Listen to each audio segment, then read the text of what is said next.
নির্বাচনে আওয়ামী লীগের ইশতেহার দেখেন, তারা সেখানে বলেছে তারা কোরআন সুন্নাহ বিরোধী কোনো আইন করবে না।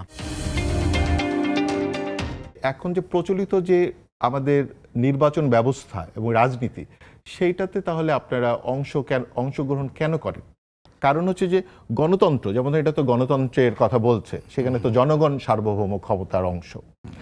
আর শরিয়ার কথা বলা হচ্ছে যে যেখানে বলা হচ্ছে মানে মানে কোরআন ও সুন্নাহর বিধান অনুযায়ী হবে, সেখানে জনগণ আসলে কোনো আইন তৈরি করবে না, আইন তৈরি করা আছে। তাহলে আপনারা কেন এই গণতান্ত্রিক পদ্ধতিতে, এরকম একটি ভোটিং পদ্ধতিতে কেন অংশগ্রহণ করবেন বা করেন? আচ্ছা, এখানে একটা বিষয়, আপনি জটিল বিষয়গুলোতে চলে গেছেন। আইন প্রণেত, ঠিক আছে, এখানে আপনি যেটা বললেন যে জনগণ সার্বভৌম, তো আসলে পৃথিবীতে কোনো কিছুই সার্বভৌম হতে পারে না, প্রকৃত সার্বভৌম হতে পারে না। সার্বভৌম মানে কি? এটাই স্থায়ী, এর কোনো পরিবর্তন নাই, এটাই সর্বশক্তি।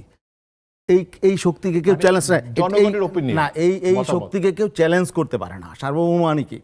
এখন তাহলে আসলে প্রকৃত সার্বভৌম কি, এটা একটা বিষয়, আলোচনার বিষয়।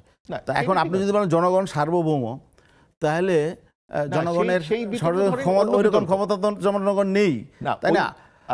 পৃথিবীতে আসলে কোন সৃষ্টি সার্বভৌম হতে পারে না, এটা একটা মূল বিষয়। ঠিক আছে, স্রষ্টা ছাড়া কেউ সার্বভৌম না। তাহলে তো এটা হলো আমাদের চিন্তা, এবং এটা আমাদের, কিন্তু আমাদের যে এখন আপনি বলতে পারেন নির্বাচনটা আমরা কেন করি, আইন প্রণেতা কেন হতে চান? হ্যাঁ, নির্বাচন তো ইসলাম বিরোধী না। ইসলামের প্রথম আইন প্রণেতা হবে, কিন্তু মানুষ তো আইন প্রণেতা হতে পারবে না। কেন পারবে না? আইন প্রণেতা আপনার শরিয়া অনুযায়ী তো পারবে না আইন প্রণেতা হতে। না, আমি বলি এখানে বিষয় হলো যে শরিয়ার সাথে সাংঘর্ষিক না হলেই হলো। আপনার আইন তো মানুষের লাগবে, অনেক সংকট আসবে মানুষের সামনে, সময় উপযোগী সেটা সমাধান দিতে হবে, আইন করতে হবে।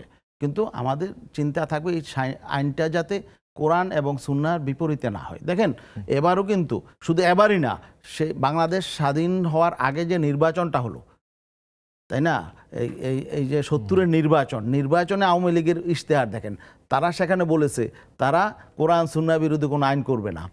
তাহলে বোঝা গেল যে কোরআন সুন্নাহ বিরোধী আইন না হলে কোনো সমস্যা নেই। তো মানে আপনি বলতে চাচ্ছেন যে পার্লামেন্টে আমি যাব, যদি কোরআন সুন্নাহ বিরোধী কোনো আইন আমি না করি, তাহলে তো সেখানে তো ইসলামের সাথে শরিয়ার সাথে কোনো এখানে ডিফার করছে না।